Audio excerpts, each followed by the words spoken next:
this the reading room? Yes, I'm Saad Manzoor. And I'm Travis Howard. This is Reading Room Talk. Thank you for pressing play. Welcome. Yeah. Welcome, everyone. Welcome back. Welcome back. We have a super special guest today. We have one of my favorite people in the world, Dr. Shashi Ranganath, here with us today. How are you? Hi, guys. I'm great. Thank you so much for having me. I'm so excited. Long-time listener, first-time interviewee. Excellent.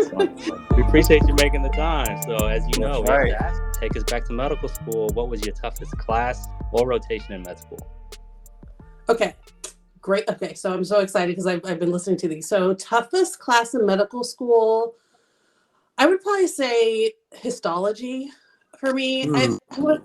I don't know about you guys. Like, I found it kind of boring and mind-numbing. I think it was just like about trying to memorize what everything was supposed to be, and then I just did not. I found it so dry. I could never become a pathologist. But no, it is. It like we've talked about like the issues you have with microscopes. Were you good with the microscopes? I am terrible with microscopes, actually. I'm terrible with anything besides glasses that has a lens.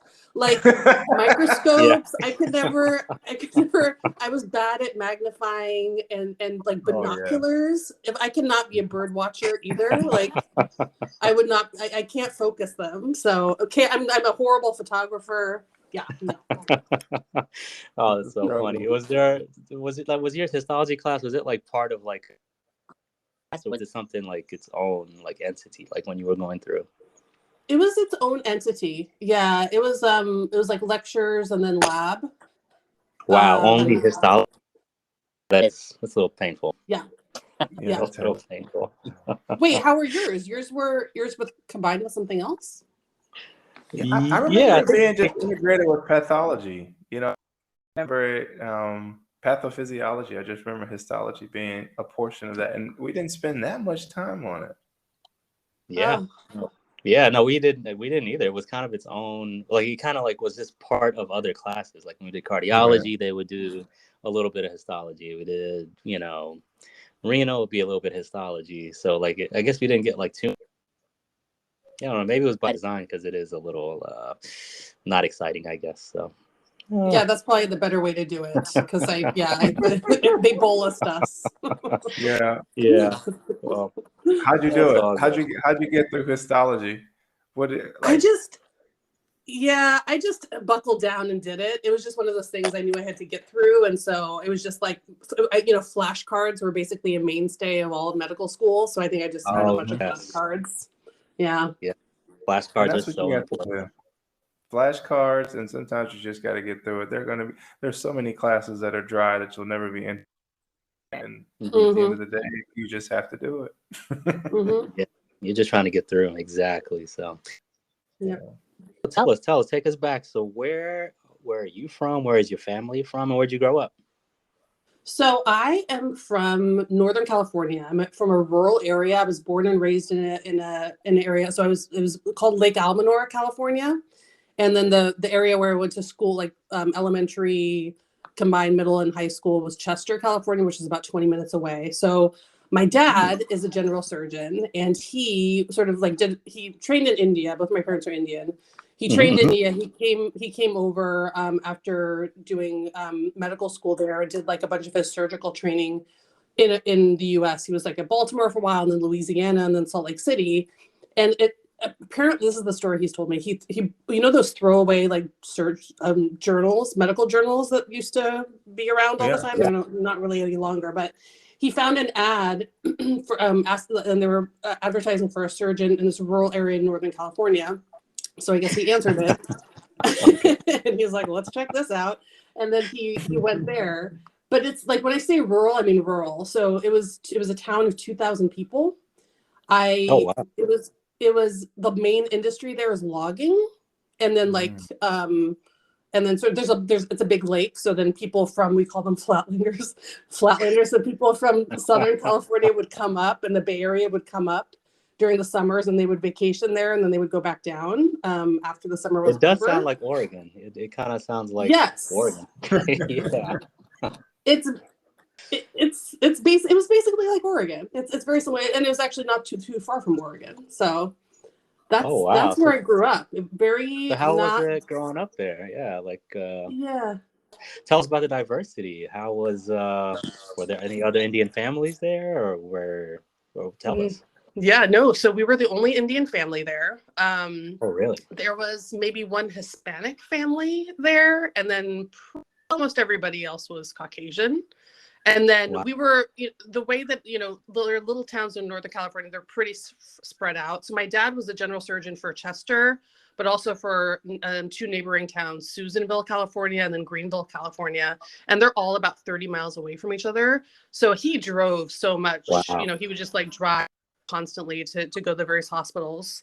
And so there was another Indian family in Susanville, and I don't know that there was any other family besides them. And the husband and wife there were OBGYNs. So like we were good friends of the family with them, but otherwise cool. I grew up basically with no diversity, and we would go down to the Bay Area to visit like family friends. And those were only the Indian connections I had. It's like there was no temple. Like, my parents are both Hindu. Like I grew up with almost no religion, or at least I think they tried, but I had really no exposure to it on a regular basis. So I am what I call myself, like, I'm not a good Indian. So then when I went to like college, and I was around all these Indian people, and they were talking about this and this, and I was like, I have no idea what you're talking about. Like, I didn't speak Hindi, I didn't speak the language. I was like, not a good Hindu. So funny. That is where I grew up.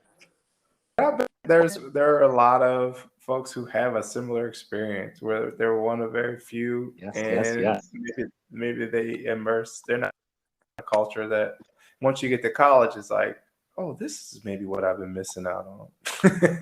Yeah, exactly. I'm sure you're right. Yeah, I just didn't I felt it very keenly because I think there's such a sense of community in so many Indian cultures, and I just never felt a part of that. So it was just never something and then I think I felt so awkward that I never really sought it out later on in my life either. Yeah, no, that can happen, definitely. Yeah, when you feel like you almost feel like an outsider, even though like people look at you and feel like you should be an insider. So it's an odd. True. Yeah. Did you have any siblings at all? Did you grow up with? I do, yeah. So I have 2 sisters. I'm the middle one. My older sister, she's 5 years older, and my younger sister's a year and a half younger.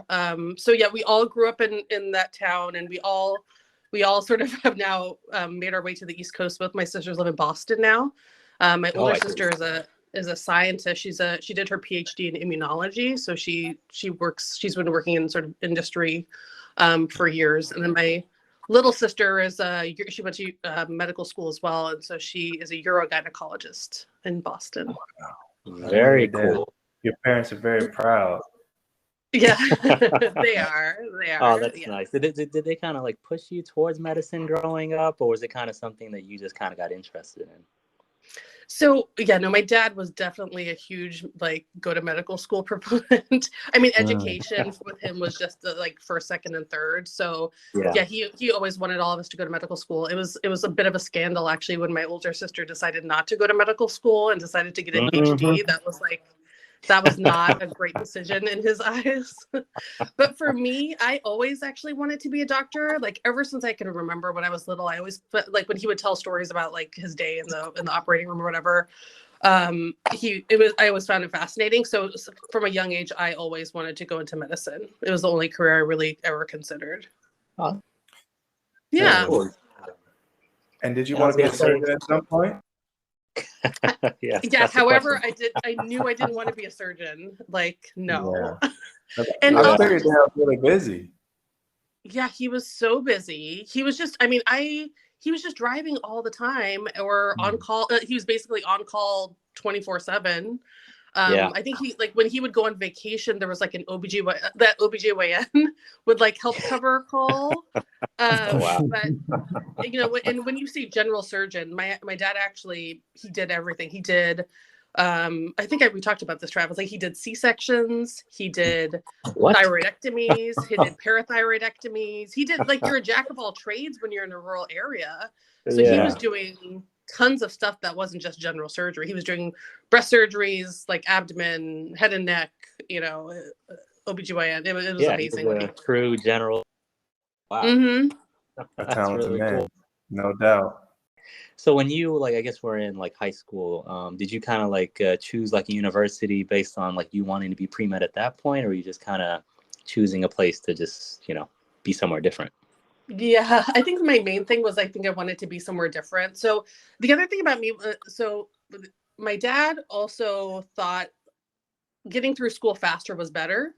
So and because I grew up in such a rural area, you could sort of like ask for things. And so I think he went to the elementary school. Was like, can she skip 4th grade? Like, can we move her along a little bit? Oh, this is the. So I was. Yes, my right. parents did the same. It's just the question. They ask that question at the beginning of every year. Can we skip this grade? Yeah. And so they did. I removed your gallbladder last month, so yeah. You owe me. That's right. Exactly. So I skipped. I was already sort of young for my age, and then I skipped 4th grade. So by the time I graduated high school when I was 16, I turned 17, like maybe like a week or 2 after I graduated from high school. And so when I was looking for colleges, I have a cousin who went to Yale undergrad, and we had sort of like, she'd visited me sort of recently when I was looking for colleges. And so we got along very well, and we have like very similar personalities. And so I was like, oh, you like Yale, or you're going to Yale and you like Yale, and maybe I should go to Yale. So I applied to a bunch of different places for college, a few like Harvard, Yale, Princeton, Stanford, a bunch in the UC system since I was from California, like Berkeley and Davis, and then some schools in Southern California. But I knew I wanted to not really be in California, and I wanted to sort of branch out. So I don't remember all where I got accepted to and not accepted to, but I ended up going to Yale undergrad, and I was just excited to kind of experience the East Coast. Oh, very cool. Yeah. So tell us about that. Was it very different, I'm assuming, from Northern California? It was very different. And it was culture shock for me, because when I was in high school, I ended up doing well without really learning how to study. Like, I would study, but I would get good grades pretty easily because it wasn't very challenging. We didn't have AP classes. There were no honors classes. There was, it was just rural school. And so I realized when I got to Yale that I did not know how to study. I didn't know how to organize things. I found it extremely difficult. And I decided to also be a molecular biophysics and biochemistry major. That's what I decided to be. Sounds complicated. Yeah. Not easy. So then I was like, well, okay, I don't know how to study. I'm pre-med and I'm this MB&B major, and then things, it was tough. It was tough. And then just sort of like being out on my own and being so young. And I don't think I was like very emotionally mature at that point. But it's tough. I think there's something to be said. Yeah, something to be said about being young in college, because like there is like a certain amount of like, emotional maturity that you do need to be able to succeed there. And it's tough. It's tough when you're younger and like you're finally out in a brand new place and there's like no rules. Yep. You just turned 17 and you're 3,000 miles away. Like, did you have any family nearby? Was there a contingency plan if something went wrong? So my cousin was at Yale. She was 2 years ahead of me. So we would have like lunch or dinner occasionally. So she was around if I needed her. And then her parents lived in Baltimore. So not too far, like much closer than my parents. So it was, I didn't feel like I was like alone or anything. I think it was just, I felt very overwhelmed. I mean, New Haven was a big city, right? Even though it's like a small city and a campus. In a school, it's all relative. It's a journey. It's definitely a journey. Wow. So tell us. So what certain classes, I guess, that were like typical for you when you got there? So I think I've never been great at the humanities.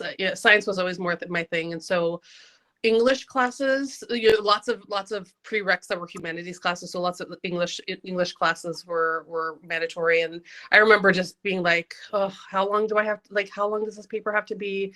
How much can I like double space it, and how far can I take in the margins, and having discussions about books I didn't really care.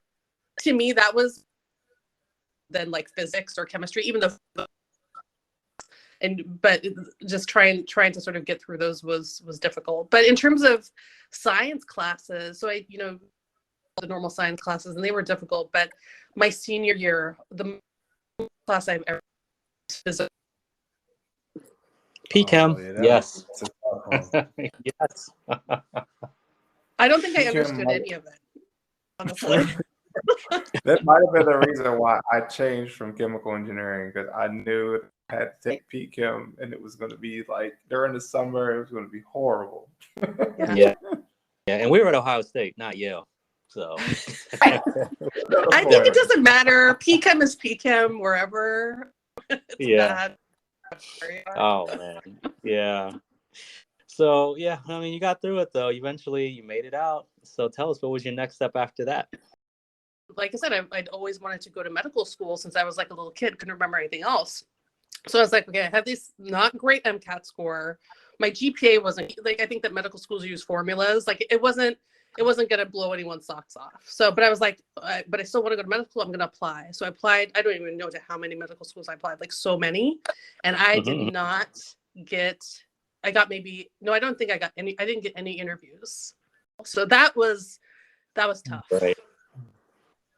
That's really tough. And yeah, I mean, especially when you're like at like a, very prestigious school, and you see other people going to med school and they're getting like these interviews, and they're like, bragging about what school they're going to go to. I mean, trying to, sit there and go through it must have been really tough. So what helps you like kind of get yourself together, I guess?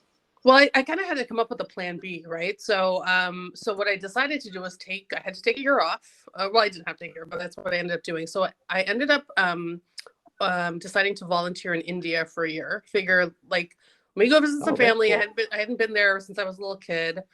I was like, I can sort of beef up my volunteer work and just sort of have like a life experience. So I graduated in like May, and then in June I flew to Calcutta, which is not where my family's from. So my family's from South India, Bangalore. But I decided to go to Mother Teresa's Missionaries of Charity, which are like headquartered in Calcutta. So I went there and basically took like a duffel bag and showed up. I had written a postcard to like the it's Shashi. I'm gonna be coming and volunteering with you guys.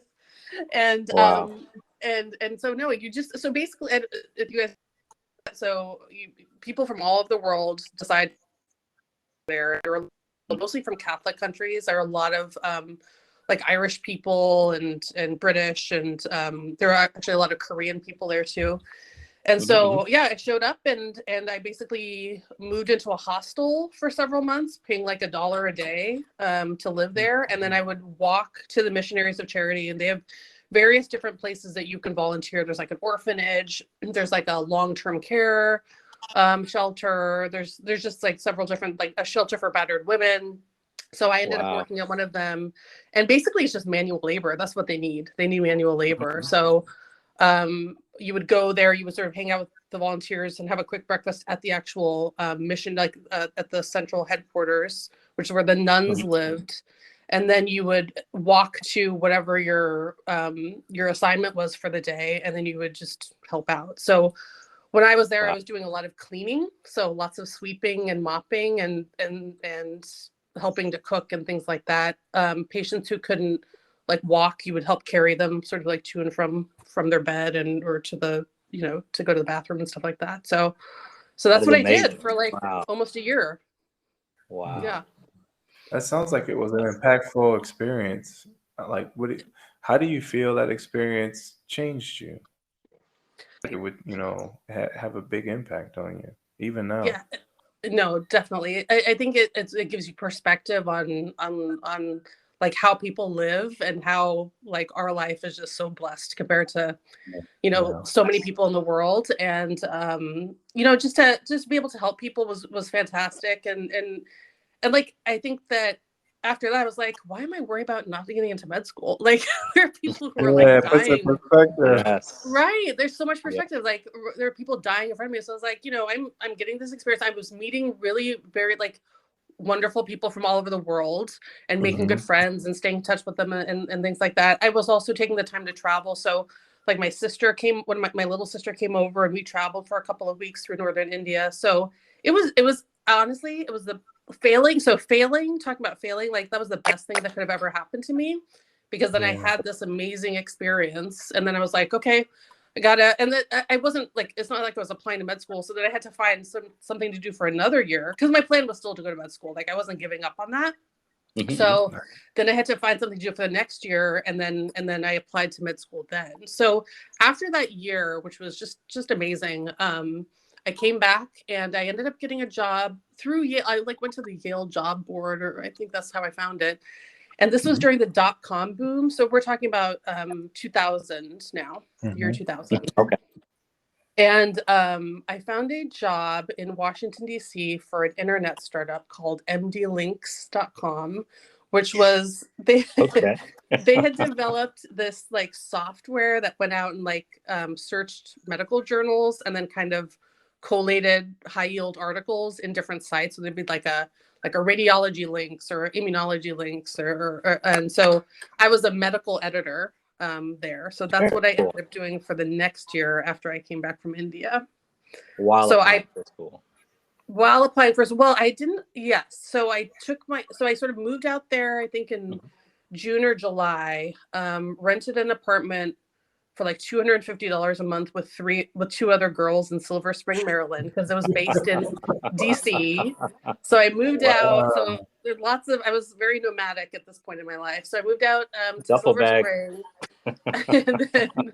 and then got this job. Yeah, it was based in Northeast DC. And so started working for them. And I sort of like chilled out for a couple of months, and then I ended up applying. But at that point, I had actually had a family friend. I think I was like, I'm not going through the rejection again. I'm not going to apply to like a ton of different American med schools. I had a family friend who had gone to St. George's University, which is a medical school in the Caribbean. You know, there's a bunch of schools in the Caribbean.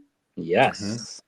So I ended up applying to St. George's and a couple of other ones, and I got in there, and I ended up going to St. George's University in Grenada, West Indies for med school. Very, very cool. That's awesome. I mean, I think like you going to India probably gave you that perspective of like, I just need to go to medical school. I don't need to go to the best medical school. I just need to go to medical school, and then I can figure it out from there. So I'm sure. So tell us, how was the experience there? Like, how was the transition from DC to Grenada? It was awesome. St. George's was a good school for me, because I think I realized like I wasn't, you know, Yale was great, but I think that I probably could have been happier at a different school. And so for me, I was at medical school. I was studying the stuff that I wanted to study because I found it interesting, except for histology. And then I was in this like beautiful setting with people who are also motivated. So if you don't know anything about Caribbean medical schools, I think a lot of people who go to Caribbean medical schools, there were a lot of Canadian people. It's very hard to get into Canadian medical schools. And there were a lot of people from California.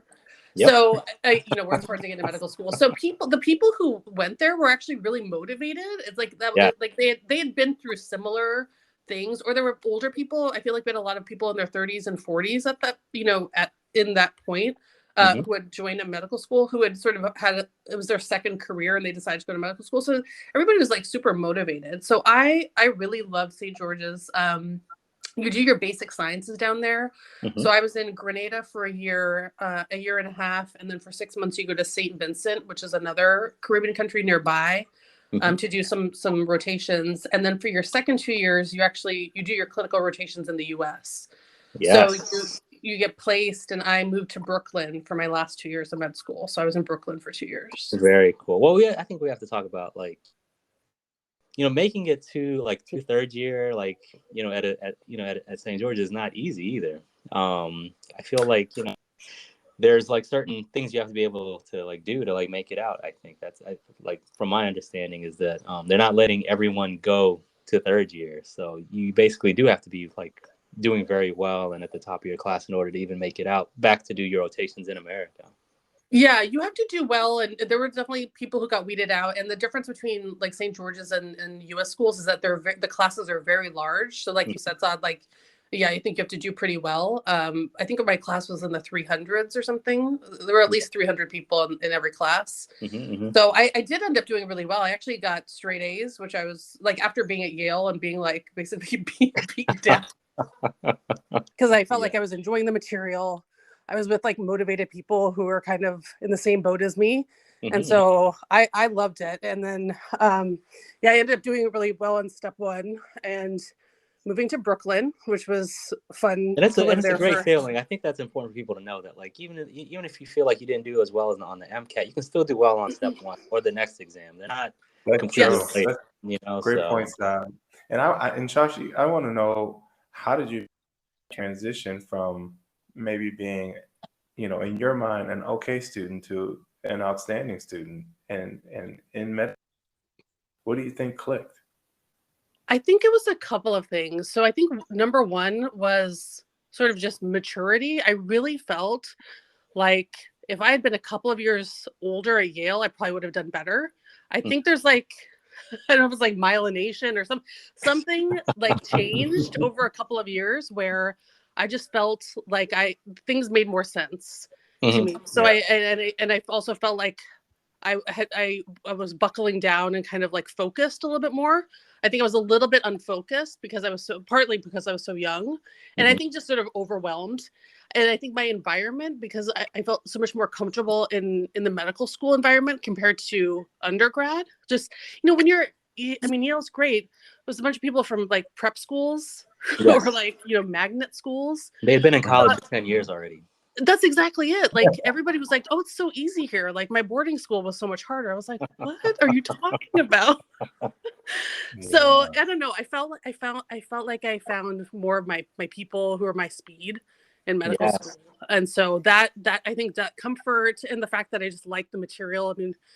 I mean, I found, pathology and anatomy so interesting compared to like P-Chem and physics and things like that. So, and you had done some things. You had some life experiences and done some to kind of give you perspective. So I think that that's some fuel and some confidence that you may not have had.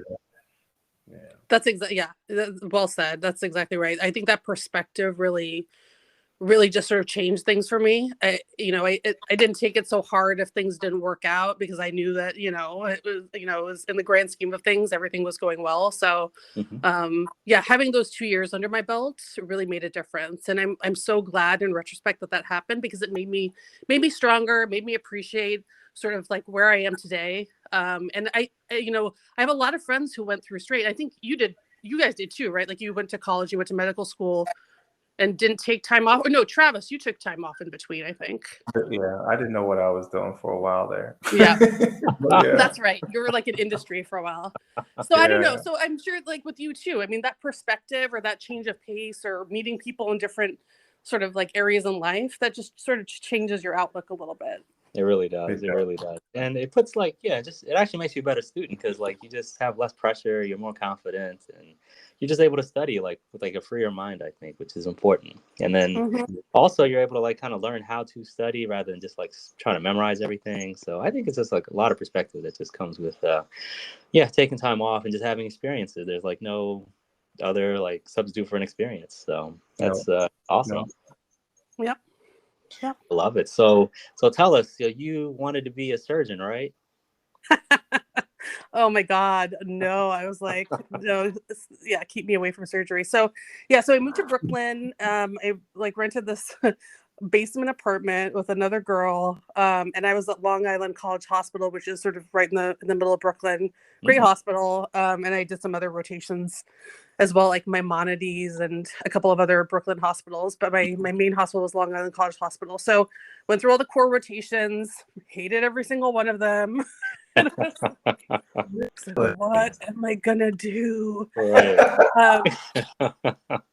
Because I mean, some of them were interesting. Like surgery was interesting, but I would never become a surgeon. Like OBGYN was horrific. I don't know why anyone would ever want to become an OGYN. I mean, those women were like, those residents were happy. Pediatrics was sort of interesting, but I was like, I can't deal with the kids nor the parents. So the best part of my day, honestly, for almost all of those rotations was radiology rounds. The best part. Very cool. Because we would go to the reading room and we would like look at our patients, scans, and I was like, this is a pretty sweet deal. Like, they seem so happy. It's like calm, right? I hate beeping. Yeah. Like the ER rotation was horrible because I hate beeping. So then I was like, radiology is for me. It's and I also loved anatomy and path so much. I felt like it really combined those two things for me. So I pretty soon after I finished my course, I was like, I'm applying for radiology. Very cool. Very cool. That's awesome. So tell us, how was the application process for radiology? Yeah, so the application process went pretty well. I think I had so much PTSD from my initial round of applying for med school that I over applied. I don't remember how many programs I applied to, a lot. But I ended up, because I had done really well, in med school. I had a great GPA. I did really well in my step 1 and step 2. So I had no problems this time getting any interviews, and I ended up getting, interviews at great programs.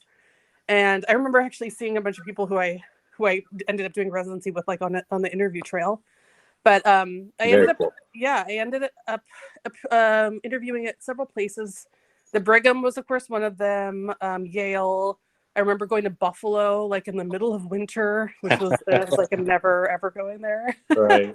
But there was something about the Brigham. I mean, Barbara Weissman was the program director. She's just an amazing, nice lady, and so just, I mean, amazing on so many levels. You would think as like a professor, she would be, tough, but she was just such a nice lady. So she was the PD.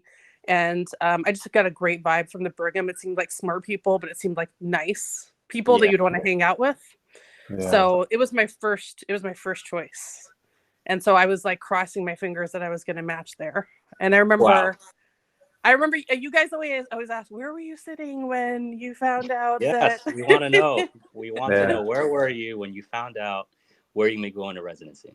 So I was sitting in one of the offices at Long Island College Hospital, like with the residence room, the lounge, and with like a row of computers. And I just remember I just logged in and I was like clicking refresh, like around the time.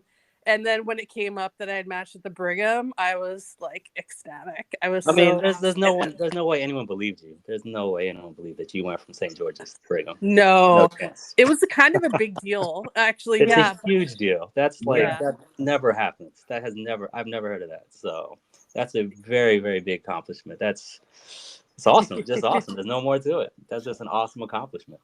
Yeah, I was very excited. I first times. If not the first time that someone had matched at a Harvard hospital from St. George's. I'm sure there's some other ones I didn't hear of, but oh my God, you're like a celebrity there. I'm sure you're a celebrity there. They're like, he did it. Shashi made it happen. So, did you have any mentors or anyone along the way that just really made a big difference for you?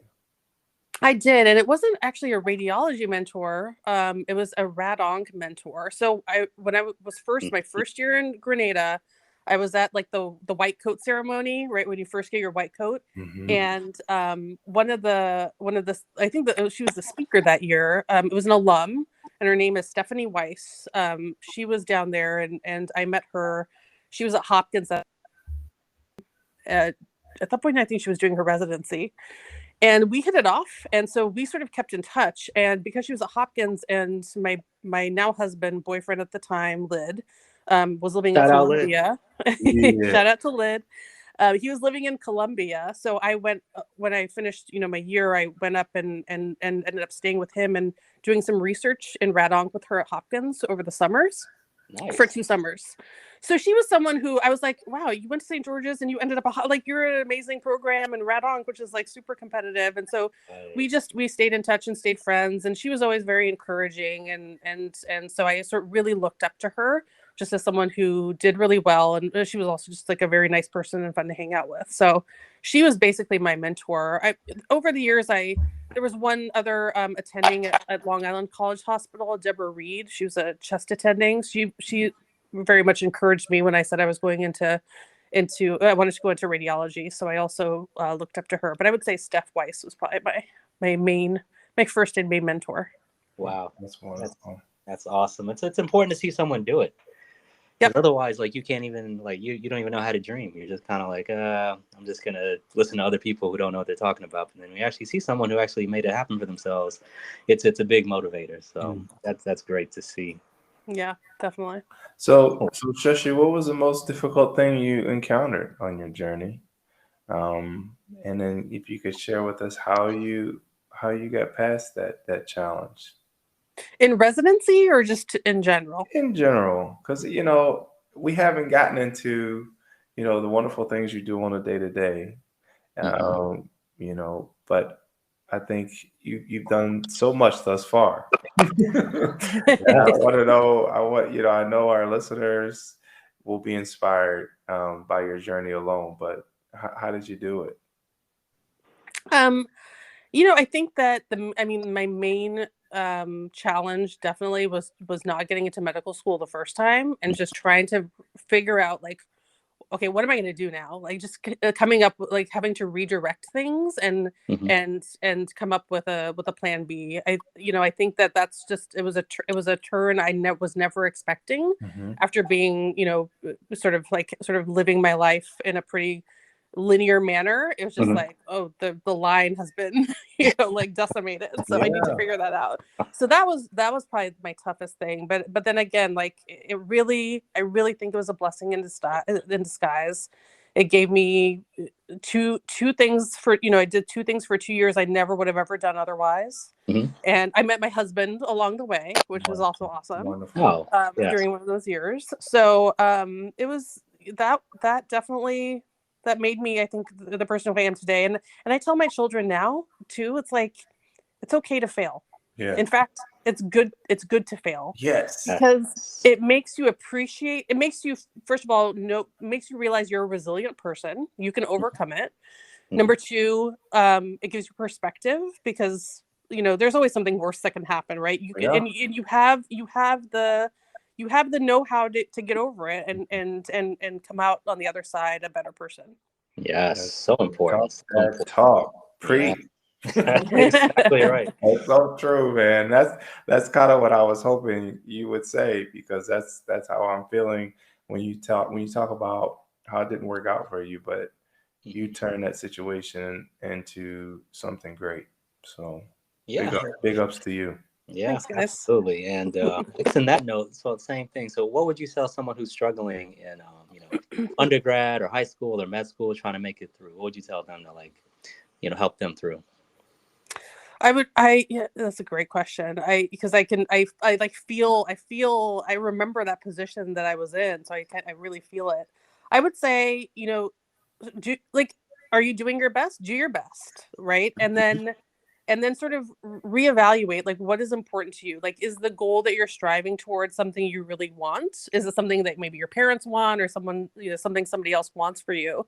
If it is in fact something that you want, then you need to sort of, like, sit down, think about how you're going to get there, and also sort of split into small steps. I think the other thing was that I felt so overwhelmed at the very beginning with Yale, and a horribly hard, like a very hard major, being pre-med, doing the MCAT. Like, that was a lot. Those were a lot of big things before med school, and I think I just got overwhelmed with it was just so many huge things.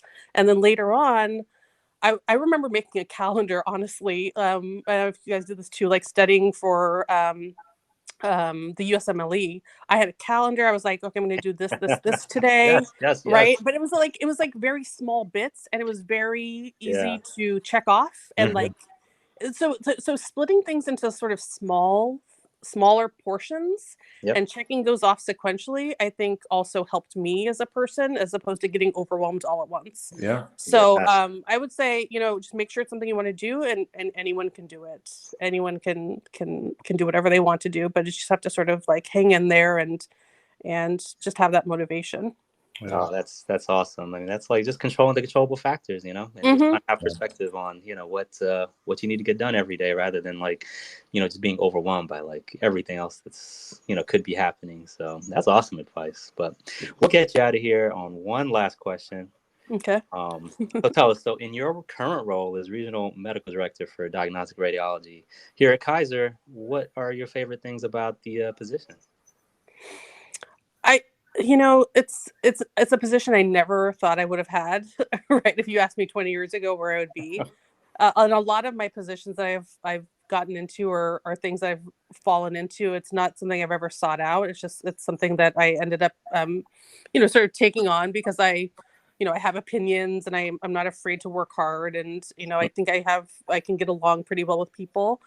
So I'm super honored to be in the role that I'm in now. It's amazing. Like, radiology at MapMG is a small company, right? It's almost 80 people of just radiologists, not to mention all the health plan, colleagues we have. So it's every day is kind of a lesson, and I feel like I've gotten a crash course in business school over the last couple of years too.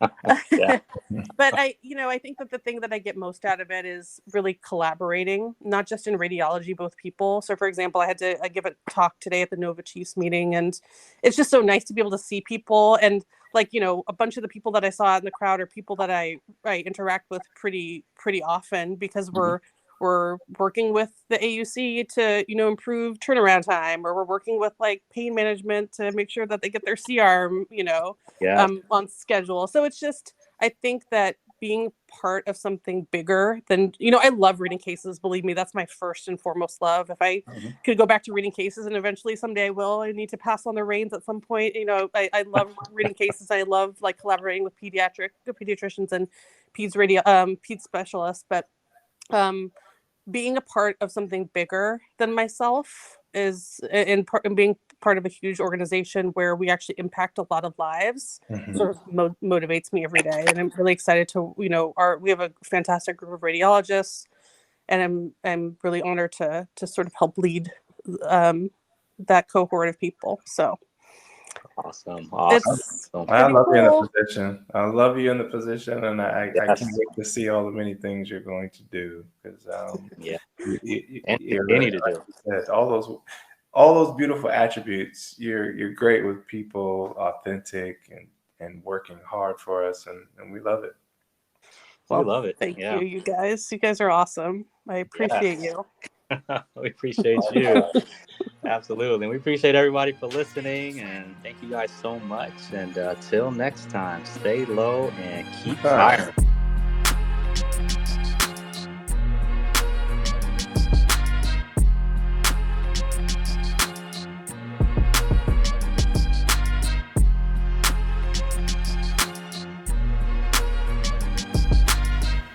Please subscribe, rate, and review on iTunes or wherever you get your pods.